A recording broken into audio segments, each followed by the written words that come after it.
E aí, pessoal, tudo bem? Hoje a gente vai ver uma aulinha de neoplásias. Tem bastante coisa relevante aqui. Muitas dessas questões que a gente vai tratar hoje foram exploradas no Revalida, nas questões abertas dos últimos anos aí. Então, além da prova que vocês vão fazer com o rei, saibam que isso aí vocês vão utilizar bastante ainda. Então, é um tema relevante, importante, que vocês vão estudar para frente mais um pouco também em cirurgia, no sétimo ano. Então, um tema altamente relevante para vocês, tá? Vamos começar falando um pouquinho, pessoal, do câncer de esôfago. O câncer de esôfago, ah, ele é mais prevalente em pacientes maiores a 50 anos, e a gente vai separar ele em dois grandes grupos, que são os dois terços proximais e o terço distal do nosso esôfago, certo? Ou seja, os mais altos e os mais baixos. Quando a gente fala em tumor dos dois terços proximais, a gente está falando principalmente dos carcinomas de células escamosas. Esses são os mais predominantes. E quando a gente fala do terço distal, a gente pensa naquele que era consequência do esôfago de Barrett, né? Aquele adenocarcinoma. Então, esses são os dois principais tipos aí do terço superior, dos dois terços superiores e do terço inferior. Câncer de esôfago, pessoal, a gente vai pensar clinicamente que esse paciente vai manifestar uma disfagia progressiva.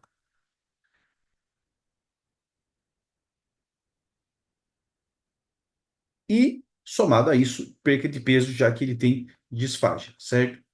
Então, perda de peso. Essa é a principal clínica de um paciente com câncer esofágico, ok? Somado a isso, ele poderia ter uma disfagia, homodinofagia, melena, regurgitação, hemóptises, ele poderia ter uma alteração da voz, né, por compressão do nervo laríngeo recorrente, né, uma disfonia, ele tem outros fatores, mas esses aqui são os que têm que chamar a atenção de vocês, ok? Então, principal clínica do paciente com câncer de esôfago vai ser essa disfagia progressiva associada à perda de peso. É, Fatores de risco para os cânceres, lembrem-se que o adenocarcinoma é muito mais prevalente, ele ocorre muito mais do que os carcinomas escamosos de terço superior, só que esses de terço superior, quando ocorrem, são muito mais graves. Então, o de terço inferior é mais comum, mas é menos grave, ok? Melhor, né? Bem, quais são fatores de risco para a aparição desses cânceres? Consumo de tabaco, pacientes fumadores, consumo de álcool, né? Pacientes com doença do refluxo gastroesofágico, porque aí a gente tem uma predisposição a gerar o Barrett, que pode malignizar, obesidade. Uma que chama a atenção aqui, porque lá no livro do rei, tá como primeira causa, é um fator genético de uma enfermidade autossômica recessiva chamada tilose, que pode ser palmar ou plantar, tá? Algumas outras causas genéticas poderia ser um síndrome de Bloom, uma anemia de Fanconi, mas essa aqui é a que está destacada lá no livro, então fiquem atentos, né, que pode estar relacionado. É, Outros fatores de risco mais raro que são citados, por exemplo, a gente tem infecção por HPV, tá? Infecção por HPV pode ser um fator predisponente aí. Tem uma síndrome chamada síndrome de Plummer-Vinson, que ela também está relacionada. Ela ocorre, ela forma algumas membranas esofágicas. Então, ela está relacionada com um nível aí de malignidade. Bem, essas seriam os principais fatores predisponentes. Quando a gente fala desses tumores de esôfago distal, pessoal, a gente vai pensar no Barrett, né? São esses adenocarcinomas que são motivados aí pelo refluxo gastroesofágico, mas que têm melhor pronóstico, são tumores que normalmente são operáveis.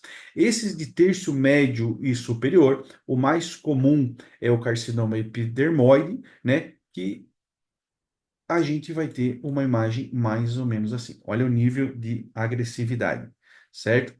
Então, esses são os principais tipos e acredito que seja o que vocês deveriam saber sobre. Alguns desses aí, principalmente os de terço distal, são tumores operáveis quando não tem o metástase, né? Esses de terço superior normalmente são mais agressivos, dependendo o estadio que esteja isso, já não é mais operável, aí o tratamento é paliativo, posso fazer químio, rádio, mas são muito mais complicados esses dos dois terços superiores, ok? Falando agora um pouquinho, pessoal, dos tumores benignos que podem aparecer no nosso esôfago, a gente tem o papiloma epidermoide, que normalmente é uma lesão que aparece no terço distal, tá? Que tem relação com esofagites, com refluxo gastroesofágico, também aparece em pacientes maiores a 50 anos, e estudos recentes estão tentando relacionar esse papiloma com o HPV. 50% dos pacientes que tinham que tinham o papiloma epidermoide tinham HPV, mas não está claro ainda. São estudos recentes que estão sendo feitos e que estão tentando relacionar. Outras alterações benignas aí que podem aparecer são adenoma, pólipos, enfim, enfermidades inflamatórias do esôfago que aí não estariam relacionados com tumores, tá? Outros tipos de tumores malignos de esôfago, mas que não são tão explorados, a gente vai ter aí os carcinomas de células pequenas, os linfomas e os sarcomas de Kaposi aí, principalmente no esôfago, ok? Vamos falar agora, pessoal, um pouquinho sobre o câncer gástrico. O câncer gástrico é uma patologia importante, tenho visto em bastante prova, tá?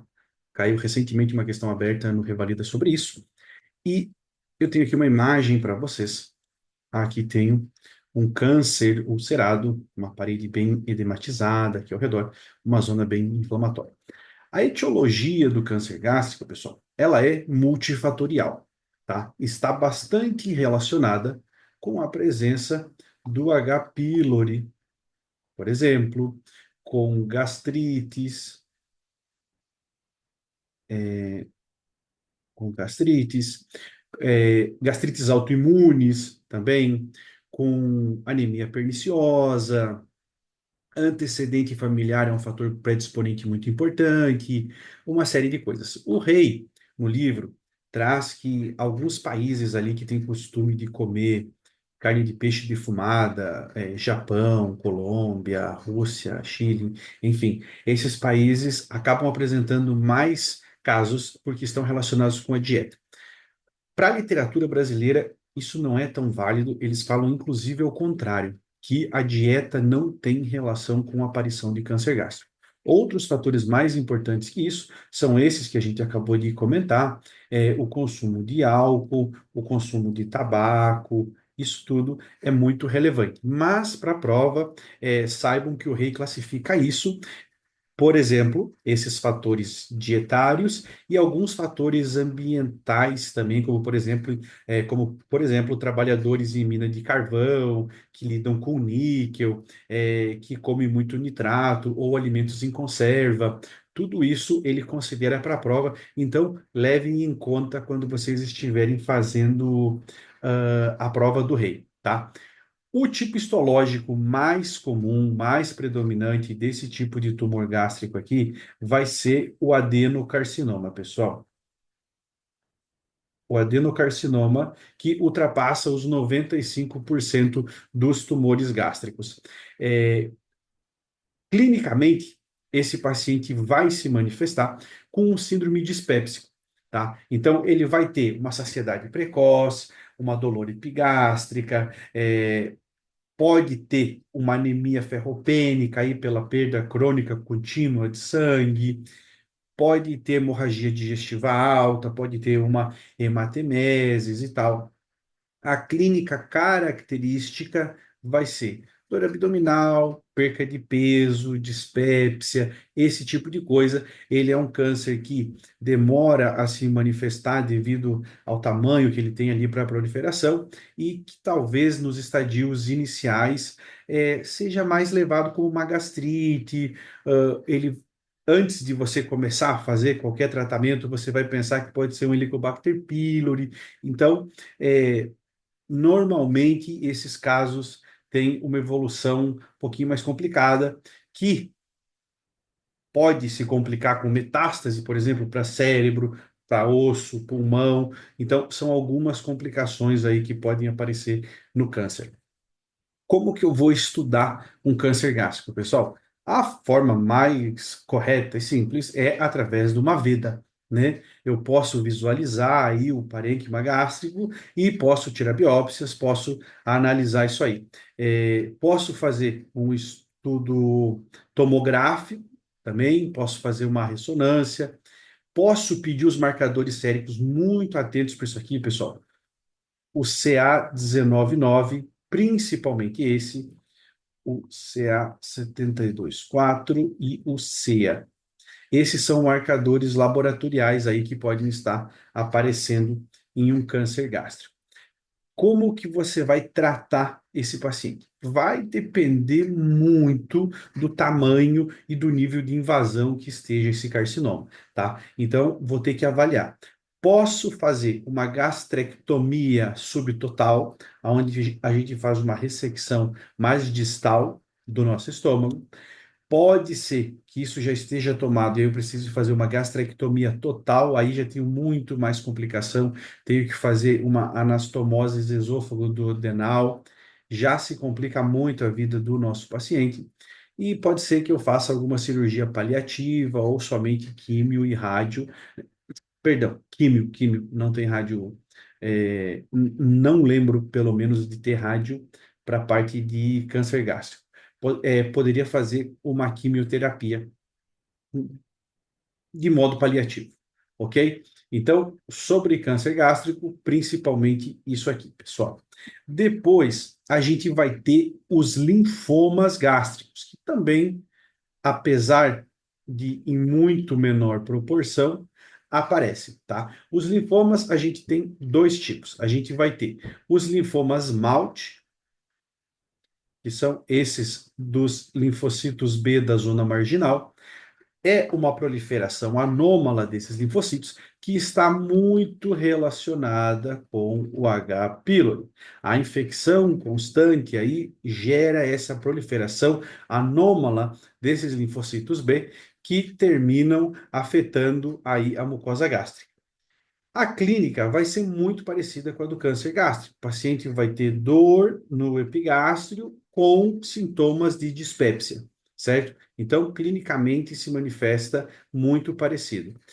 Como que eu vou estudar isso aqui? Posso fazer uma tomografia de abdômen, posso fazer uma ecografia endoscópica e eu posso fazer uma punção de medula óssea aí para ver como é que está a proliferação desse germe. Então, eu vou priorizar diagnosticar isso e fazer o tratamento do nosso H. pylori, que é o principal fator disponente para a aparição desses linfomas, ok? O outro tipo de linfoma que a gente tem vai ser o linfoma de células grandes difusas. Eles representam 60% dos tumores, dos linfomas gástricos, assim que eles são mais prevalentes do que os linfomas MALT, e aparecem ali nos pacientes próximos a 60 anos de idade. Clinicamente, eles se manifestam com úlceras bem grandes, né? Ou tumores proliferativos ali, no corpo e no antro gástrico, ok? É mais ou menos dessa maneira que esses linfomas se apresentam. A clínica vai ser muito parecida. vou ter dor em epigástrio, uma dor abdominal, que pode ter hemorragia digestiva alta, e como eles se apresentam principalmente ali em anticorpo, pode ser que eles gerem um nível de oclusão ali no píloro, tá? Então, uma das coisas que podem aparecer aqui, além dessa dor abdominal e hemorragia digestiva alta, seria uma obstrução a nível pilórica ali, que ia retrasar o vaziamento e gerar sintomas de dispepsia também, ok? Então, de importante desses linfomas seria isto. Outro tumor aqui, pessoal, que eu só vou comentar com vocês para caso aparecer em um choice, é o tumor de Krukenberg.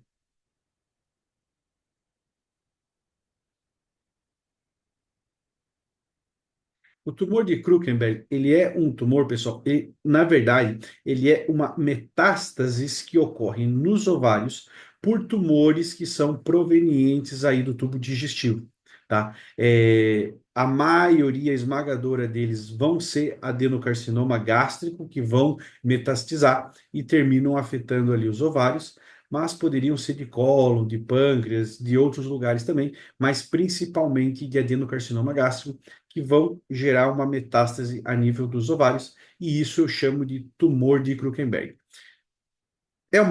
É um tumor raro, mas que pode estar aparecendo aí num choice para vocês. Vou estudar isso aí com uma ecografia, uma tomografia de abdômen, para eu estar avaliando ali os ovários da paciente, ok? Só queria comentar sobre isso com vocês, porque pode aparecer num choice aí, então, para que vocês tenham pelo menos ouvido falar, não é uma coisa relevante clinicamente.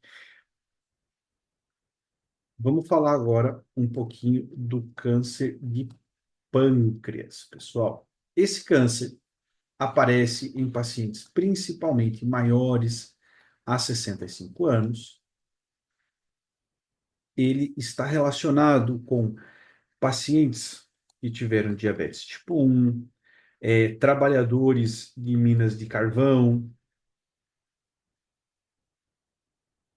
trabalhadores que trabalham em petroquímicas, que mexem com combustíveis, com metalúrgicos, pacientes que tiveram pancreatites crônicas, pacientes fumadores, que têm polipose familiar, tem uma série de fatores predisponentes aí para a aparição de câncer de pâncreas, e ele ocorre principalmente na cabeça do pâncreas, tá? Esse vai ser o local de manifestação mais comum. Mais de 70% dos câncer de pâncreas estão relacionados com a parte de cabeça de pâncreas, que aí vai dar toda aquela síndrome que a gente já viu, que é o síndrome coledociano, né? Uma das principais causas seria esse crescimento da parte da cabeça do pâncreas ali, que termina comprimindo a via biliar.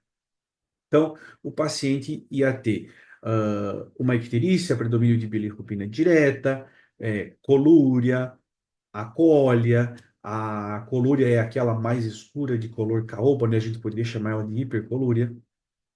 Aumento das enzimas marcadoras de vias biliares, como a FAO, a 5-nucleotidase, a gama-GT, é, diminuição das vitaminas lipossolúveis, ali aquele complexo ADEC, porque como não chega corretamente a bilis, eu termino tendo esteatorreia, perco essas vitaminas. Paciente tem prurito intenso, pode ter náusea, vômito, tudo isso devido a esse síndrome coledociano que esse paciente apresenta. Esse era o caso que a gente também tinha aquele signo de Bardet-Pick, que era a vesícula palpável não dolorosa, e a lei de Courvoisier-Terrier, e paciente com vesícula palpável não dolorosa, somado a uma icterícia progressiva, eu penso em câncer de cabeça de pâncreas, certo? Depois a gente vai ter os que estão localizados no corpo do pâncreas, né? Esse paciente normalmente tem perda de peso, pode ter uma dor na zona lombar, aquilo é localizada próximo a L1 e L2, também pode ter náusea, vômito, anorexia. Esses pacientes podem cursar com ascites, intolerância à graxa, porque não conseguem secretar corretamente os líquidos pancreáticos, né? A secreção pancreática. Então, se manifestam principalmente dessa maneira. E a gente tem os tumores de cola de pâncreas, que são aqueles retroperitoneais, né? Esses pacientes costumam apresentar diabetes, porque é ali que se localizam os slots de Langerhans, então eu termino destruindo ali as células beta. É comum que tenha uma invasão esplênica também devido à sua localização que está retroperitoneal. A principal complicação desses câncer de colo, de cola de pâncreas, é porque eu tenho muito espaço retroperitoneal. Então, por mais não, é difícil eu chegar nesse diagnóstico. Normalmente, eu vou achar isso com uma ecografia ali que eu estava fazendo por outra coisa e termino visualizando ali o agrandamento pancreático. Ele demora para dar clínica.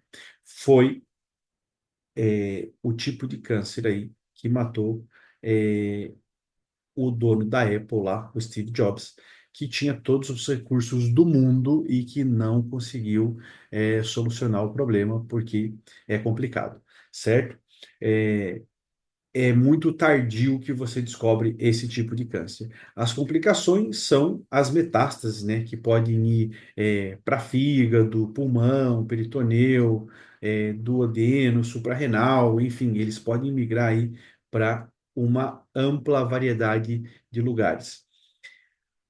Posso encontrar no laboratório aumento de amilase e lipase devido à lesão pancreática que é gerada. É, Posso encontrar o antígeno 19,9 também, que é um marcador, tá? Isso aqui é importante, pessoal, fiquem atentos. E vou fazer uma tomografia abdominal para estar investigando aqui, é a maneira mais correta para eu estar visualizando o que está acontecendo aqui com o meu pâncreas. Posso fazer uma punção guiada por ecografia ali, para fazer uma biópsia e ter certeza do meu diagnóstico. O tratamento, pessoal, quando é de cabeça, vamos dizer assim, mais fácil. Eu posso fazer uma cirurgia de Whipple, né, onde eu faço a duodenopancreatectomia, retiro ali parte do meu duodeno e retiro a cabeça do meu pâncreas. Posso fazer rádio e quimioterapia para tentar solucionar o problema desse paciente.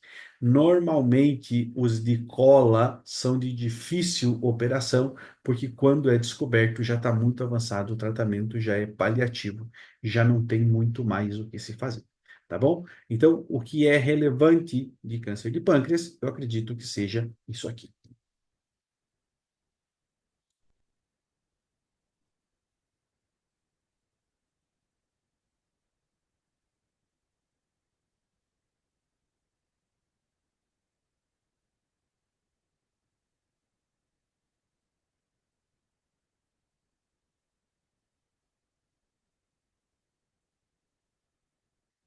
Pessoal, eu vou falar rapidamente aqui sobre o colangiocarcinoma, que é um carcinoma raro, mas que eu lembro que ele gostava de comentar, o rei, ou de perguntar um pouquinho na prova, devido ao tumor de Carrefour. Esse colangiocarcinoma é um tumor de vias biliares, tá? Que é muito raro, aparece em pacientes com mais de 55 anos, e o tumor de Carrefour é o mais importante deles ali, é o que vocês precisam saber.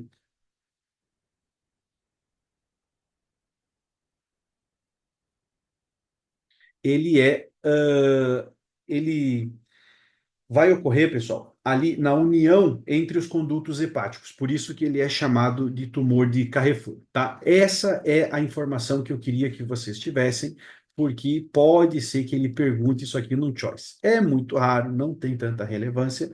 Eu vou avaliar como é que eu vou estudar esse paciente através de uma colangiorressonância. Vou tentar ver se tem algum tumor de via biliar aí. Eu só queria citar para vocês que existe esse tumor de Carrefour e que ele se dá nas uniões ali entre os condutos hepáticos, beleza? Isso que eu queria falar sobre os tumores de via biliar. Vamos falar um pouquinho agora, pessoal, sobre o câncer hepatocelular. Esse câncer é a terceira causa de morte no mundo por câncer, afeta um pouquinho mais o sexo feminino e ele vai estar predisponente, pessoal, em pessoas que têm lesões crônicas do fígado, tá? Então, pacientes com hepatites A e B crônica, pacientes com hepatites autoimune, perdão, autoimune, pacientes com presença de alfa-toxina B1. Ela é uma toxina produzida pelo aspergillus e ela é um grande predisponente para câncer hepatocelular, tá? Então fiquem atentos a essa alfa-toxina B1 aqui, porque pode ser questão de choice para vocês. Ela é uma toxina produzida pelo aspergillus e tem grande relação com o câncer hepatocelular. Então, todas essas lesões crônicas aqui, alcoolismo crônico também, terminam sendo fatores predisponentes aqui para a aparição do câncer hepatocelular. Clinicamente, esse paciente vai ter uma clínica discreta, pessoal. Uma dor no hipocôndrio direito, pode ter uma icterícia hepatocelular, né? A predomínio das duas bilirrubinas, elas sobem juntas, mas não tem uma clínica muito direcionada além disso. Então, você precisa suspeitar nesses pacientes que têm histórico de lesão crônica do fígado aí. Eles podem se complicar através de metástases, né, em osso, sistema nervoso, pulmão. Então, é a principal complicação desse tipo de câncer. E para a gente estudar esse paciente, a gente pode fazer dosagem de alfa-proteína aí a cada 6 meses, um ano. Vou fazer uma ecografia para avaliar aí o meu fígado e vias biliares. Posso fazer uma tomografia, só que eu preciso fazer uma biópsia laparoscópica, né? Guiada por ecografia ou por tomo, para eu fazer uma biópsia aí do meu câncer e estadificar ele, ver como é que ele tá. Por quê? Se tiver em estadios iniciais aí, de repente eu posso recorrer a um transplante hepático ou uma ressecção cirúrgica de uma zona, né? Se ele tiver muito expandido, já é de difícil resolução cirúrgica e provavelmente a gente precisa fazer um tratamento paliativo, porque sem glândula anexa a gente não vive, né? Sem fígado e pâncreas não tem o que fazer. Então, é uma patologia importante que está relacionada principalmente aí a lesões crônicas hepáticas. Vamos falar um pouquinho, pessoal, sobre o câncer de colo.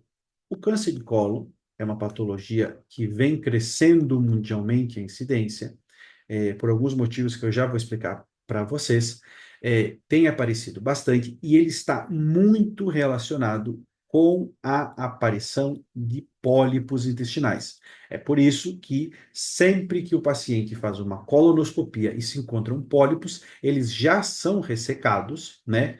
E já são examinados em biópsia porque eles têm chance de malignizar, tá? Então, muitas síndromes genéticas estão relacionadas com o câncer de colo, como, por exemplo, a polipose adenomatosa familiar. É uma predisposição genética à aparição de pólipos, a síndrome de Litt, a síndrome de polipomatose juvenil. Então, todas essas doenças genéticas que têm predisposição à aparição de pólipos, é importante que a gente investigue e avalie. Outra coisa relevante aqui são aquelas enfermidades inflamatórias. Colite ulcerativa crônica, enfermidade de Crohn, essas doenças favorecem a aparição de câncer de colo. Tirando esses fatores aí, a população que tem uma dieta pobre em fibras e rica em carne, principalmente processada, consumo excessivo de carne processada, de gordura, de carboidrato refinado, são fatores carcinogênicos que favorecem aí a aparição de câncer de cólon, tá? Esse paciente se manifesta clinicamente com câmbios no hábito evacuatório. E isso aqui eu quero que vocês tenham claro.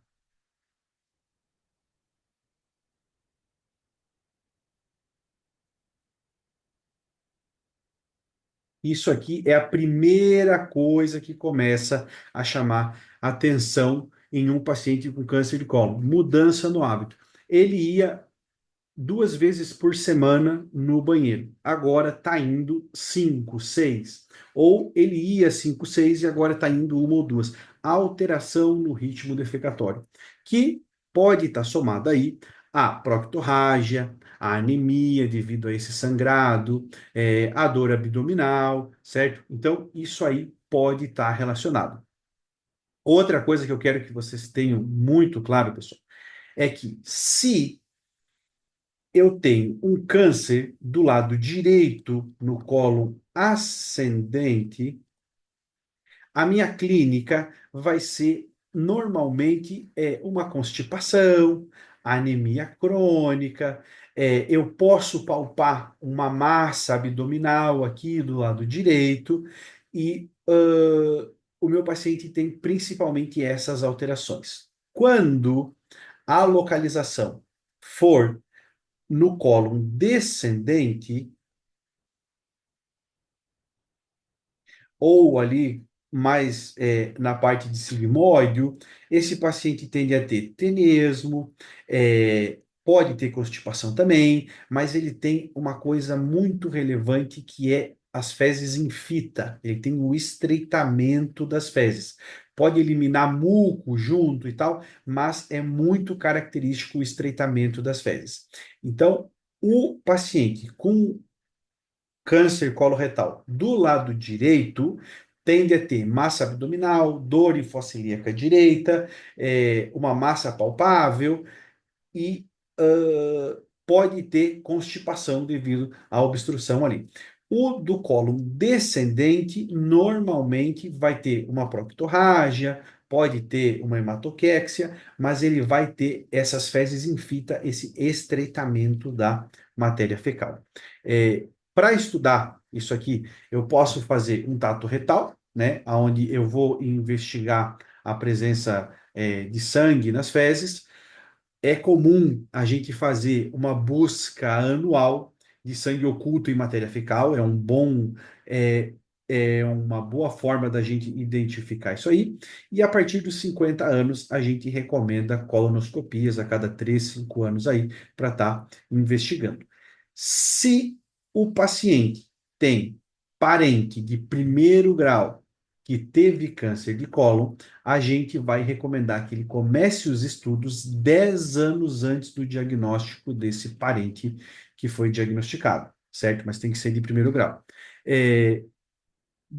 Para a prova diagnóstica, pessoal, o que a gente vai usar aqui?